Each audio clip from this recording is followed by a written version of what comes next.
Welcome, ladies and gentlemen, to another episode of Running Wild Podcast. I'm your co-host Rich, alongside me as always, co-host Runs. Yes, sir. Alright, just before we get started, I want to remind you that we're brought to you in partnership with pwponderings.com, Last Word on ProWrestling.com, and ROHWorld.com. You can also find us on the Wrestling to the Max network. Alright, so just kind of getting into it, pretty big weekend in terms of some indie news, and WWE's kind of just motoring along on the road to WrestleMania. Some hits and misses, and we'll kind of cover that all this week.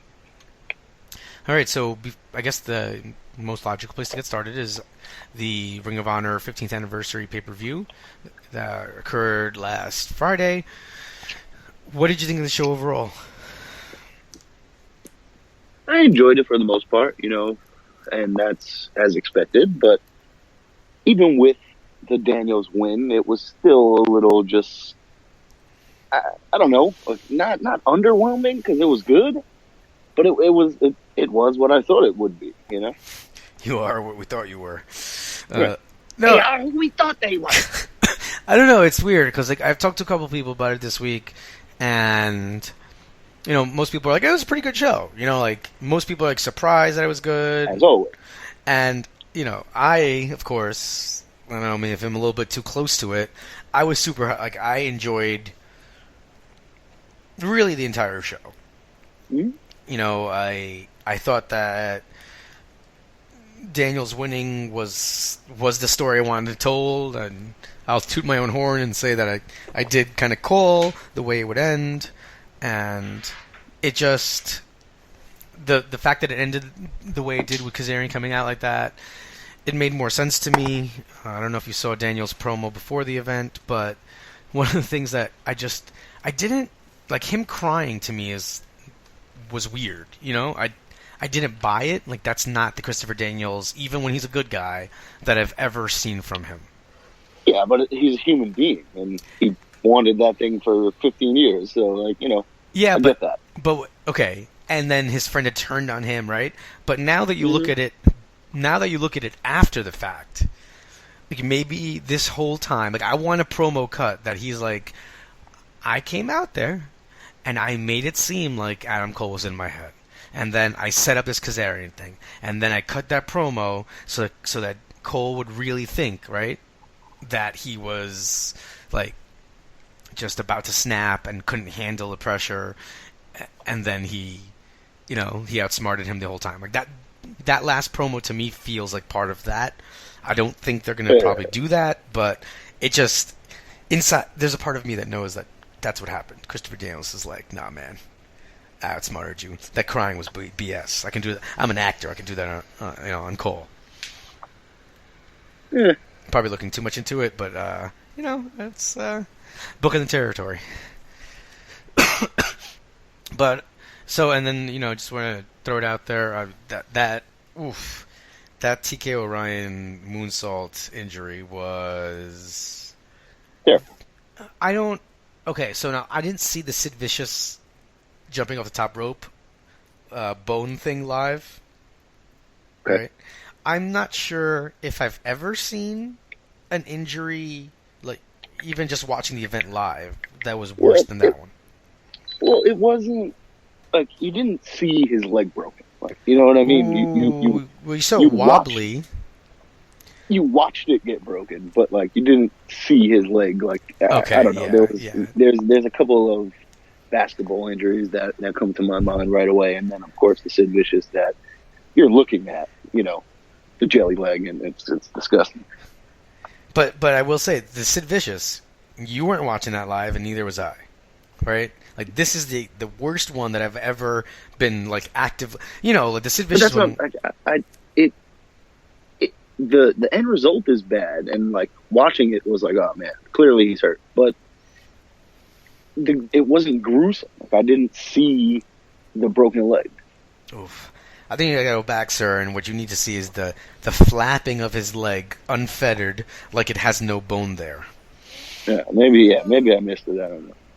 All right, well, it's pretty bad. Anyway, it's going to obviously be a while before he gets back in the ring, but you guys should definitely head over to his Pro Wrestling Tees support. Got some funny shirts.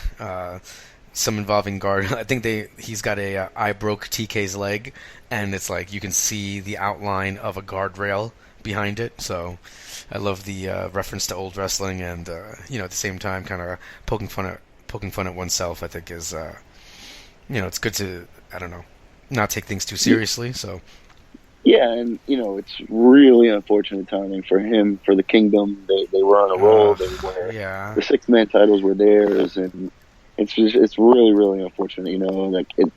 It's you don't ever want to see anyone get hurt, but when it's someone who just kind of debuted and has been on fire of late with the Kingdom and all that, it really sucks.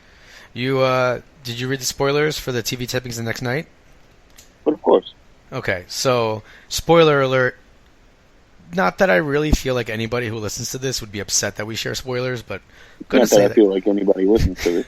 That is, we are growing numbers every week. Don't be ridiculous. That what the worst part is right now? I'm pretty sure Statwife just agreed with you. Yeah, I heard that. This is the type of support we're getting. All right. Anyway, I don't even think Statwife listens. Nope. Just got confirmation, guys. I listened to your half of it. Listens to my half. Oh, Runs just got terrible. I don't know what your half means, so that's all right. All right. So anyway, the spoilers. So one thing that really upset me, I was live to hear Bully Ray say, "I'm not here to win championships, take anybody's spot," and I know that Tico Orion's injury probably made them, forced them into a quick decision. But the Kingdom, without Orion, instead with Silas Young as a stand-in, end up losing the titles to Bully Ray and the Briscoes. Yeah, and I think the night before, they mentioned them possibly going after the 6-man titles, and I was like, no, don't want to see it. I commented to you during the show that I don't feel that Bully Ray really fits in ROH. It was not the pace that I'm used to seeing in Ring of Honor, and just it was really weird seeing him there. And good for him, it's cool. But the next night when I saw that the Kingdom lost the titles to them, and yes, with Silas Young and whatever, maybe we're going somewhere with them, and Taven has his world title shot, but why take the belt off of them? Just let them hold the titles for the TV taping. They don't have to defend it, and then do something. Just find a replacement. Let them lose a couple matches while trying to, and then you could have done something, anything other than just taking the belts right off of them. I'm trying to think about how the taping schedule is going to work out, but Supercard of Honor is coming up mighty quickly, right? I believe they're going to have maybe 2 episodes of TV, so they're going to have to make sure that title switch is on TV to explain the fact that at the pay-per-view, right, you're going to have new champions. Yeah, I think it happened early in the taping, so it'll probably be on the first. Okay, so then they're going to be defending against, wait a minute, Silas Young, Beer City Bruiser, and a third unknown partner. So I don't know, man. It's unfortunate timing. Like I said, the Kingdom, I think they were finally starting to really kind of get over a little bit more, and coming in the way they did, 2 unknowns with one guy who has hadn't really made his mark completely in Ring of Honor and had been out for a while, and then to come back as heels, I think it was just kind of difficult to kind of draw that heat from the crowd, and I think they were finally getting it, and they were being their obnoxious selves, and I think it was working, and now back to square one. So I mean, a lot of people out there were saying that bring in Bennett, but I don't as much as I wanted that to be something that happened, I don't think that's going to happen at all. No, and I don't want to see that for anyone. It's a little bit of a step back for everyone involved to just go back to that. Did you also hear about the end of the tapings? Probably. With the Bullet Club? Right, with Adam Cole and the Young Bucks. Kenny Omega. Yeah, so basically Cole was frustrated, and he he fired the Young Bucks from the Bullet Club, and they're like, "You can't fire us, only Kenny Omega can," basically. And then they've actually released some videos on social media, which I think all these guys use it so well. But basically, it's hilarious because it's a video of Adam Cole trying to call Nick and Matt to apologize, and it's on Matt's birthday. Mm-hmm. So the two, like, you actually see Adam Cole from his house, and in kayfabe, I guess you forget about this, but in real life, who is the guy who's taping Adam Cole and then going to the Young Bucks house and taping them, and then splicing all this footage together? But anyway. So Cole's, trying to call them. He even leaves Matt a message, and then Matt's listening to it while he's brushing his teeth. So you kind of just get that there's still a rift and that they haven't made up yet. Kenny Omega actually retweeted it and added Adam Cole and was like, hit me up in DM, please. So definitely something's coming out of this. I mean, at this point, I feel like they're preparing for Cole to be out of the Bullet Club because he's going to be leaving. Mm-hmm. I agree. So, earlier reports that he was around until April.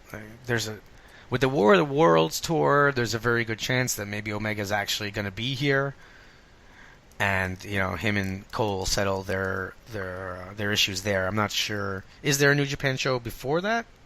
That's like bigger? Probably. Well, I don't know if there's anything bigger, but I'm sure there's shows going on. And in New Japan, they're teasing that Omega's, kind of leaving the Bullet Club. So, we'll see if the Bucks go with him and they're just the elite, and how that affects Ring of Honor and their booking and what they do.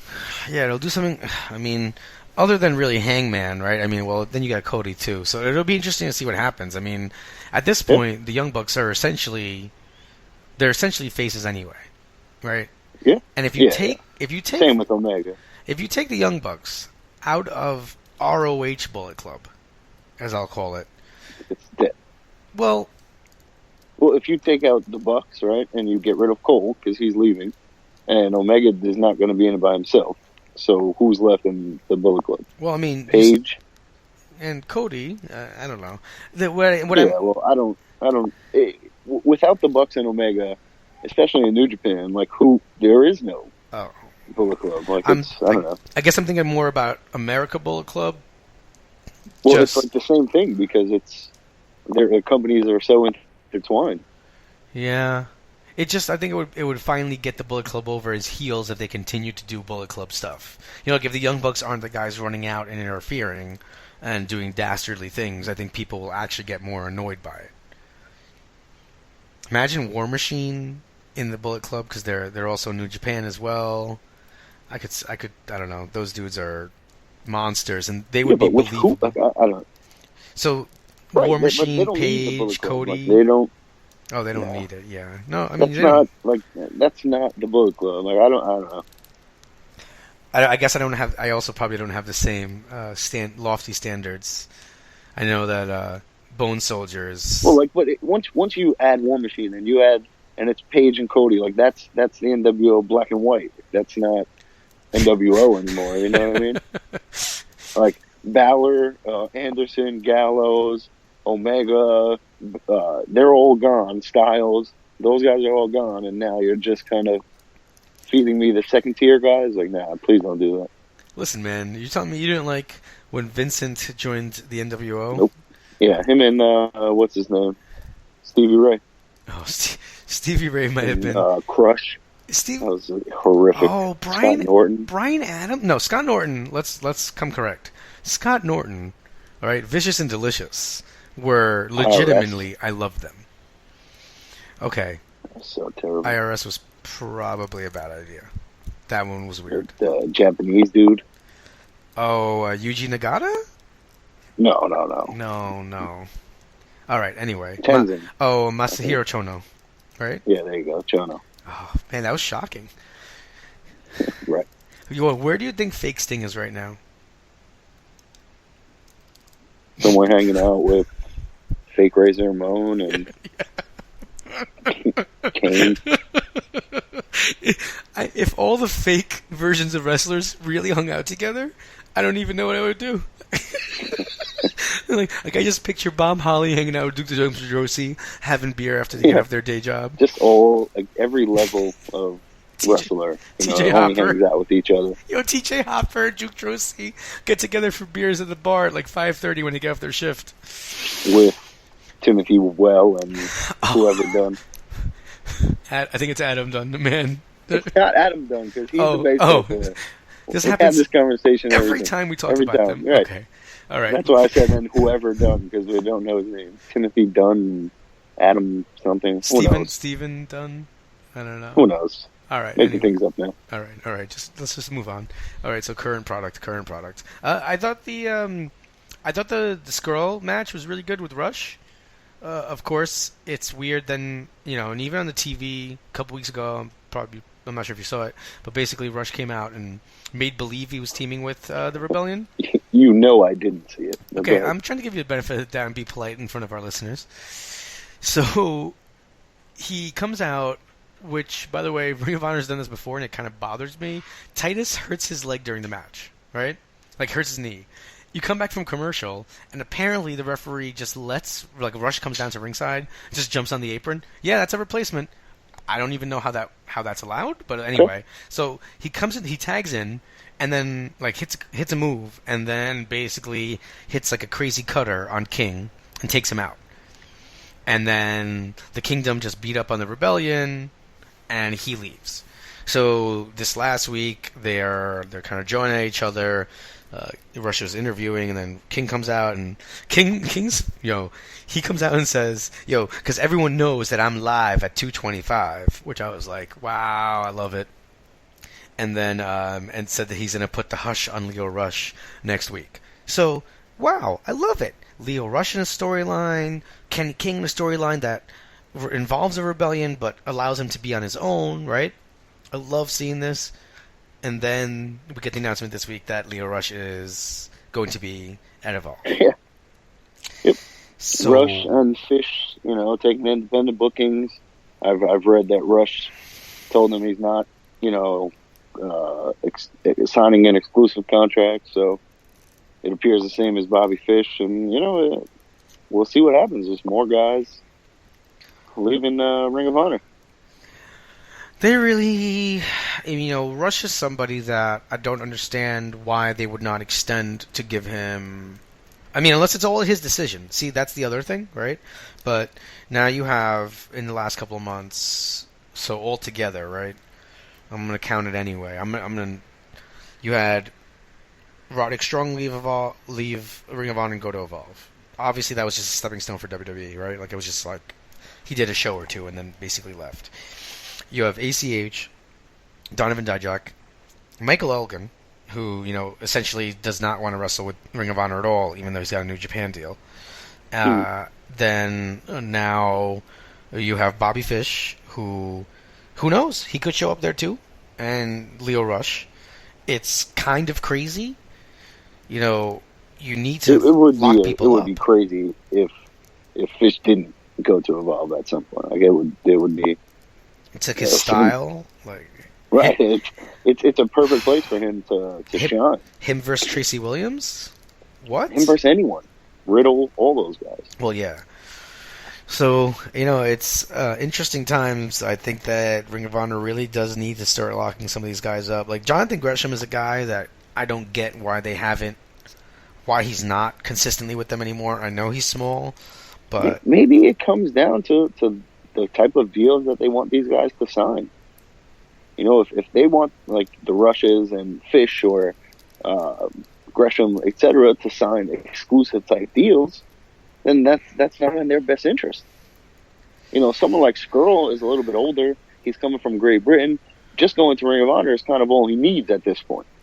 But other guys, and we've seen it with WWE and Sabre. Some guys just. I don't need to be in one place. I can move around. I can do what I want to do. The schedule and all that. I don't know. You got to wonder what's going on with Fish, though, right? I mean, he's older.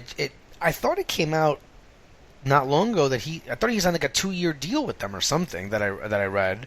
Well, what I saw today was like he at one point whatever he signed the contract. It was up early this year, and then he just signed a bunch of like 30-day deals with them. And then now, after his last one expired, he was like, "Yeah, I'm not gonna sign an exclusive one anymore." So he could still be wrestling, but it appears that Rush may be done with him. Yeah, well, I feel like once you're going to go wrestle for Evolve, you're no longer going to be seen on Ring of Honor television. Yeah, I guess. I mean, just one of the things that I just don't understand is, and how these things are going down, because you had Shane Taylor in that spot down in Atlanta when I was at the tapings that they ended up taking out of it and not including it at all because of Keith Lee's involvement after he signed with Evolve.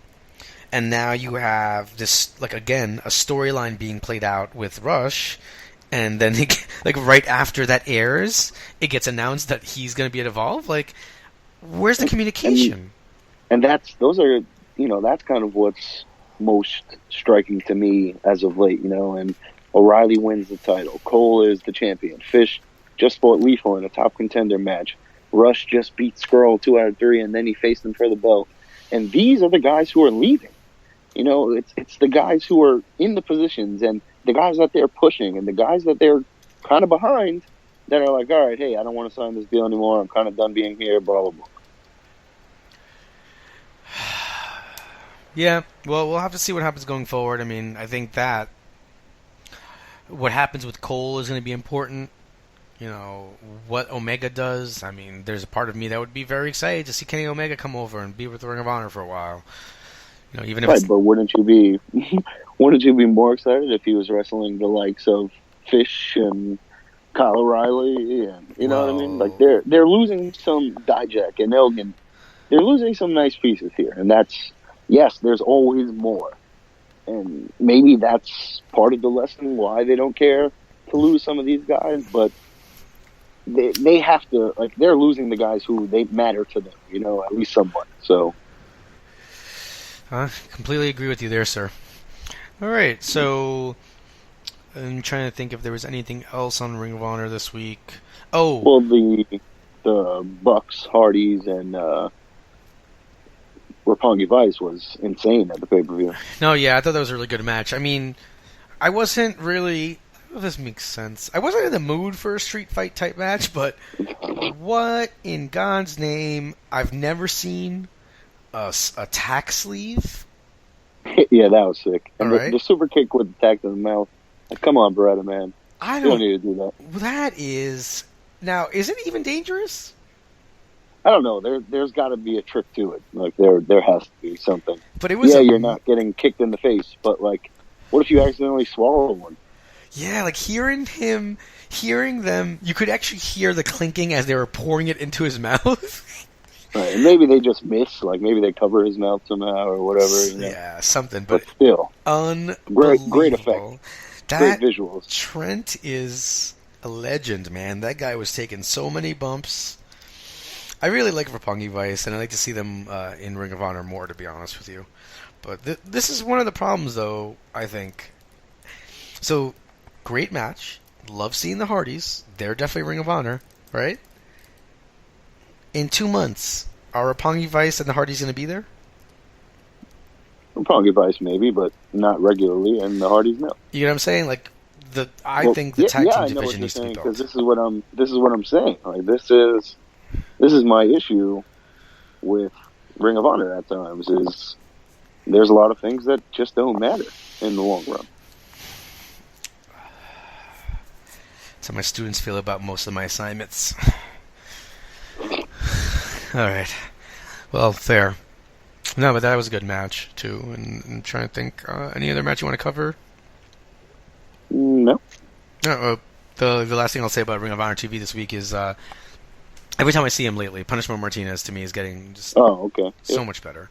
And he actually... he looked good on the paper. Like this, I think this was the first, or maybe the second time, but definitely the first time that there's been like some spotlight on him that I've really seen. Mm-hmm. So that was cool. It was a nice moment for him.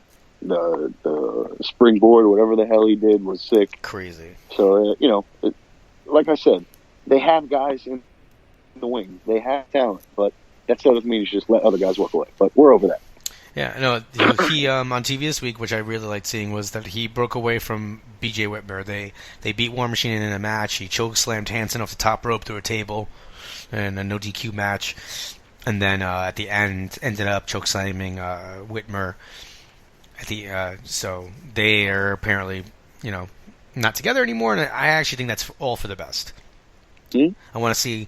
I still think he's going to need some sort of a mouthpiece. I mean, for a while, I guess he can be silent, but how long are you going to do that? I don't know. So it'll be interesting to see how they kind of work with him moving forward. But I'm glad that they're not tied in with that Golden Spike Kevin Sullivan nonsense anymore. Yeah. I think he's got a real opportunity here, and I think they have somebody that's like you said, that's somebody that they need. Like, they can work with this guy, And then just how long before he's on NXT? Let's not say that. All right. So I think that would be it for Ring of Honor this week. Would you agree? Yeah. All right. So moving on to WWE. So weird that this week, like, I actually snow day. It felt like I watched less wrestling than I usually do. But, Raw is Raw. I mean, I guess the standout moments, you had Mick Foley taking out Sacco and putting it on Triple H. So, I mean, something crazy is going to have to come from that, right? Yeah, but Rollins coming out, that was kind of the payoff of that, and then obviously Mick is just going to get fired at some point. But I mean, the payoff here, why? But then why have Triple H dominate him? Why not have the show end with Rollins kind of standing tall? I don't get it. Because Rollins is the babyface, and Triple H is Triple H, so he comes back with a hurt knee, and Triple H focuses on it. It's easy sympathy. It's easy storytelling. Like, as soon as he came out with the crutch, I was like, oh, perfect. He's dropping the crutch. Going after Triple H, this will be great. And it was. I enjoyed every second of it. I literally, as soon as he unzipped his hoodie, I looked on WWE Shop to see if they had it available. It wasn't yet. And then right after the show, it was available, and I purchased the Kingslayer shirt. So, great job on that. Great designing that they had there. And, I'm looking forward to that match at Mania. Glad to see Rollins was back. Is he definitely back? He is, right? Am I just, believing stuff too much? What are you talking about? Oh, that he got fake hurt again? Yeah, I don't know. I don't know. I'm just ridiculous. But it seemed, he sold it really well. I don't know. I'm going to stop talking now because I'm embarrassed. No, but it seemed really believable that he was not 100% and then he came out and things like that. Okay. Yeah, I know that sounds ridiculous, and I'll move on. Yeah, we had Undertaker's gong playing mind games with Roman. The whole HBK thing was a little weird. I was so happy that Statwife didn't watch that part of Raw because she always makes fun of Shawn Michaels anyway, so that makes me angry. But I didn't get this. Did he? Am I crazy? Did he do this before? Didn't he do this with Triple H? Well, yeah, but at least then it made sense. It was kind of just... I like the idea of, the legend, but it would have been better if Roman Reigns, disrespected him, I guess he kind of did, but... In life, though, imagine if this is the way you had to deliver a message to someone. Like, Shawn Michaels can't just, text someone or tweet him, yo, just be careful, man, it's Undertaker. No, you have to show up at their job and walk out with entrance music. And then interrupt an important conversation they're having. I want stuff like that to happen in my life. I want to be teaching a class, and someone just walks in and give me some bad news or give me a message for some reason, just in the middle with music hitting, so I can just slowly turn and be like, "What's that?" I'm afraid I've got some bad news. Oh man, that would be amazing. All right. Anyway. No, but yeah, I thought that was kind of weird. We're leading into that match, and I'm not excited for it at all. For what match now? For Undertaker Roman. Oh, I'm excited for it. I think it'll be good. You know, I'm interested to see. You know, obviously, we know the crowd's going to boo the hell out of Roman, so I'm interested to see how that goes down. And I like the matchup. All right. You know, two power guys. It's the end of the Undertaker's run, not necessarily his last, but coming towards the end of his career. And you know, I'm glad somebody who's finally going to be around for the next 5-10 years is facing him at WrestleMania. Okay. Yeah, I mean, this might sound like sacrilege, but I might be done with Taker. Yeah, I mean, I'm not the biggest fan of his look these days, and you know, it's hard to see Father Time, you know, topple the dead man a little bit, but I don't mind. It's still the Undertaker. True. Then we have the douchebags, Kevin Owens and Samoa Joe. Sorry, who?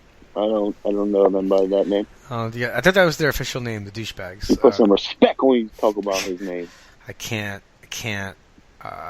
This is a good match. I mean, you know, right? Like, holla, holla, holla, tag team match. I mean, this is kind of what's going to happen. But you know, I like seeing Sammy, you know, in a big spot.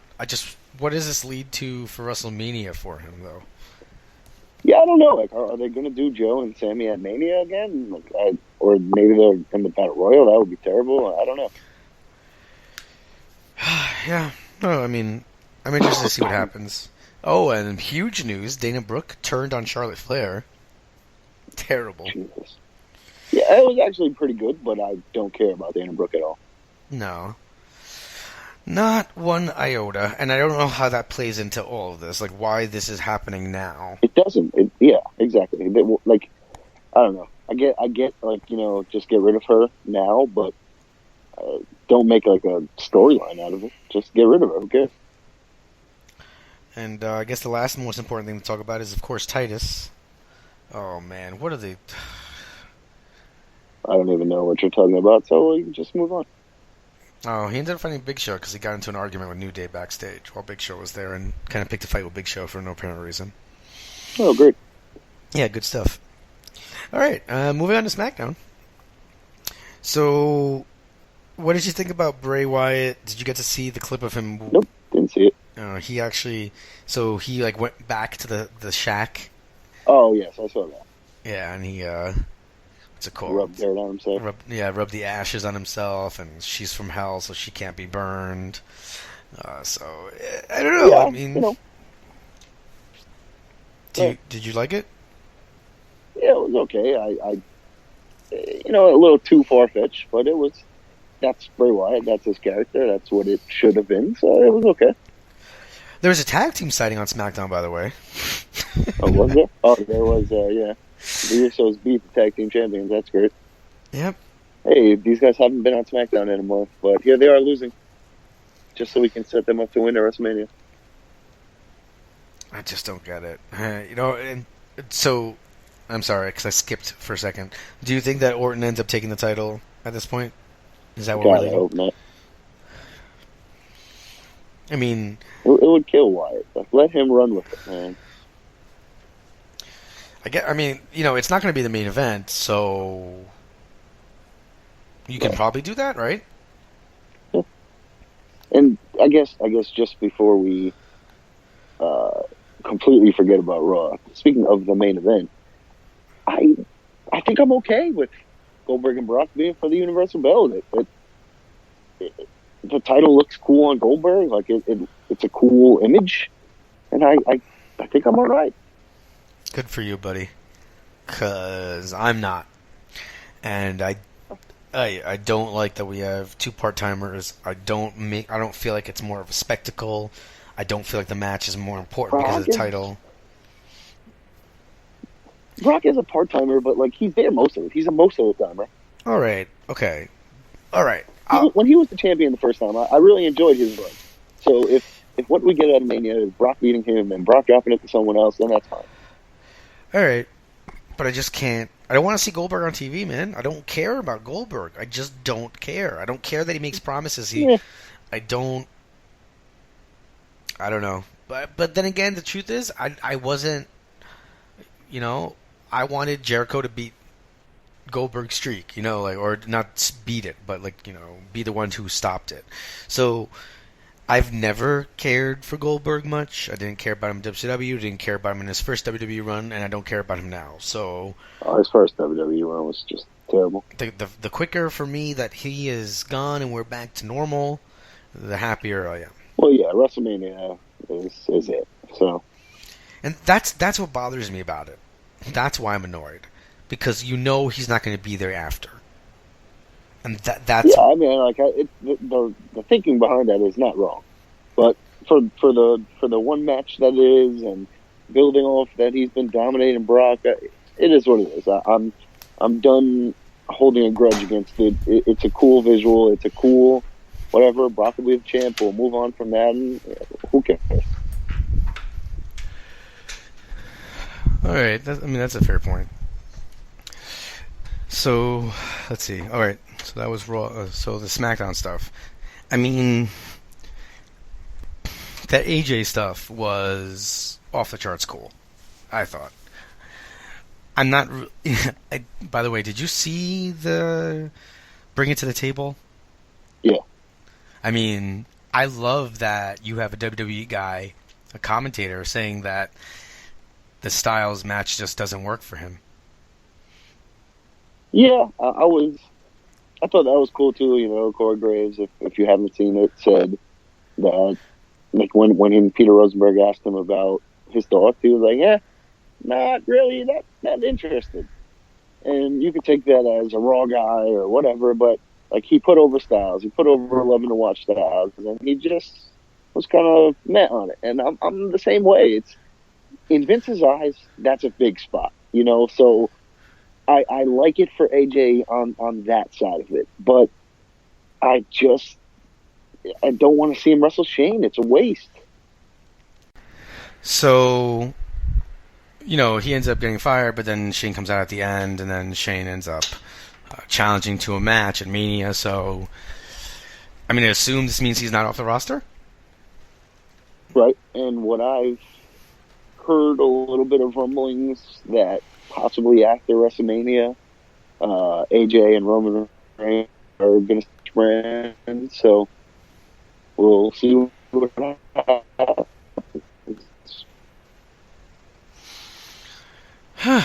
All right. I'm trying to. Is that? In terms of SmackDown, I feel like that's most of the big news. And they're continuing the idea with all the women seem to be challenging each other. Yeah, I think that's about it. Mojo tossed. I don't know if you saw. Mojo was able to toss Ziggler over the top rope. So it's amazing. I think he's gonna do really well in the Andre the Giant Memorial Battle Royal. It's gonna be great.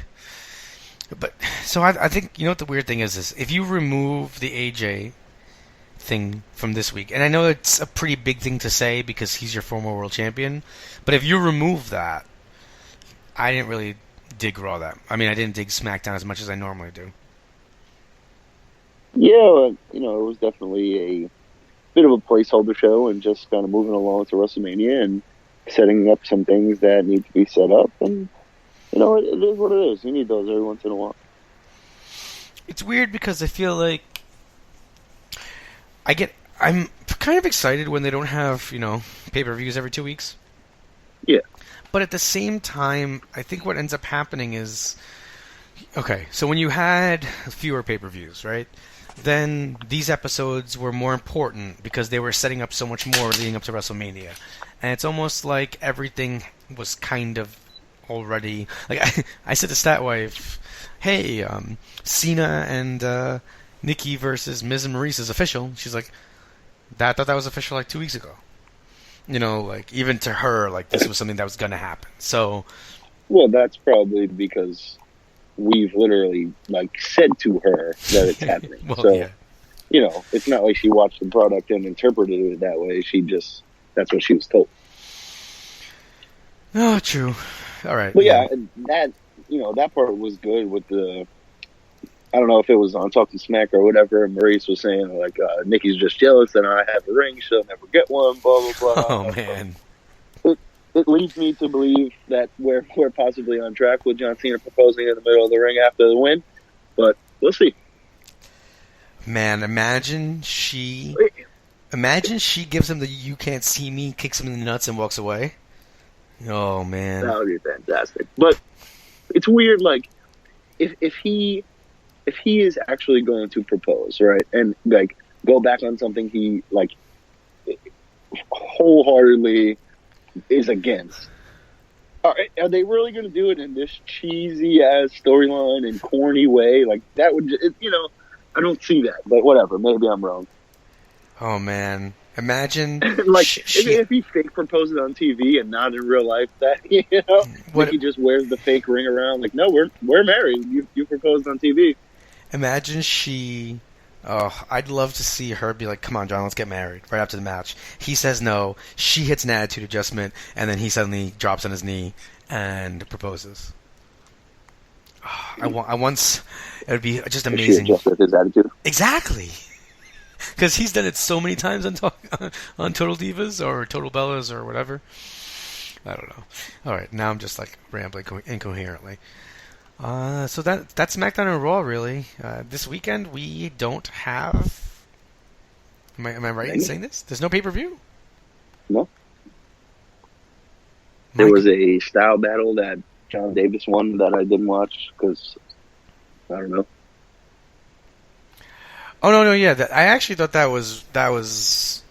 I thought the style battle was better than. Like, I think they keep getting better each time they're having these shows out, and I was definitely go ahead. And then now he's in the WWN match, so he's representing FIP, and you've got Paro, that big guy from I'm blanking out, FIP. Yeah, so he was on the FIP shows, but he's kind of representing ACW, which is another WWN, division. Mm-hmm. So I think they've kind of done a good job of building towards the Mercury Rising event, and I just I'm really just enjoying the tournament. And now that I know that they're having that crazy like 9-man match, it bothers me less. Oh, you know what I'm talking about? Like they have the during the style battle, they have that match there. Right. The only thing is, the event started an hour late. See, I knew that was the reason why I didn't watch it, because I was trying to, and it wasn't coming up, and I just said screw it. Yeah, there's a lot of finger pointing going on, and it hasn't really been clarified what exactly happened. Yeah, who's in? It seems to be like back and forth between the two, but who knows? At the end of the day, that can't happen. You cannot have people on a streaming service paying to watch the events, and one of the obviously Evolve's the big draw, but the added benefit is all this other stuff, right? But it's under the same banner, WWN, and there have been hiccups with FlowSlam, so I still like the service, but I think you can't start an hour late. You can't start 5 minutes late. That's just me. I get annoyed when it's 5 minutes late. Like, it makes me think that something's wrong with on my end and not on their end. And to find out that it's on their end is just kind of frustrating. Yeah, I completely agree with you. All right, well, I think that's about everything, no? Yeah. Oh, we don't talk about things like this a lot, but Dennis, R.I.P. Dennis Stamp. I know him from Beyond the Mat. What is it? Right? Yeah. Yeah, the Beyond the Mat documentary. So just kind of one of those indie guys. Just recently passed away. Just kind of weird. I think we're getting to the point where guys aren't even. For a while it was, if anyone died, they were dying too young, right? And I don't think, Stamp was that old, but I feel like we're getting to that point, at least in our lives or our fandom, where guys are dying because they're just getting older. Right. Which is kind of like a weird transition point in life, I guess, overall. Not just wrestling, but nonetheless, sad to hear. I mean, it's you've had a number of wrestlers already pass away early this year, so everyone said 2016 was killing everyone, but seems like 2017's already taken a couple of names, so hopefully everyone stays safe out there. And that was sappy. Alright, so with all that out of the way, I just want to remind you guys a couple things. Please, we need you to take a second to go over and rate, review, and make sure you're subscribing to the show. We bring you this free of charge every single week for the past 78 episodes. So make sure you guys just stop on over on iTunes. You can also, you can find us on SoundCloud, you can find us on Stitcher, and just make sure you guys leave that positive feedback there. We appreciate it. If you guys have any comments, questions, anything you guys want us to read on air, trivia that you guys want to send our way and try to stump us, we really don't cheat. Send it over to runningwildpodcast@gmail.com. You can follow us on Twitter at runningwildlwos. You can always go over to our website, runningwildpodcast.com, where you can find all our back episodes. We've got interviews most recently with Frankie Kazarian, and we've got a few lined up for the coming weeks as we all head to the road to kind of Orlando. You can follow me on Twitter over at Rich_Laconi and read my wrestling review, my Ring of Honor work, really, over at pwponderings.com, rohworld.com. And for some more varied stuff, make sure you check out the website where I'm also the co-editor, lastwordonprowrestling.com, where we cover all WWE stuff and indie stuff as well. And I think now that my co-host's eyes seem to be glazed over with the length... You're not glazed over. You're getting ready to play Horizons. You're playing Horizons. No, I'm watching TV. I think you're lying. Okay. I'm holding my phone in my hand. All right. Okay. All right. Sorry for doubting you, sir. With all that out of the way, guys, I just want to thank you and just remind you that you've been listening to the podcast that is just too sweet.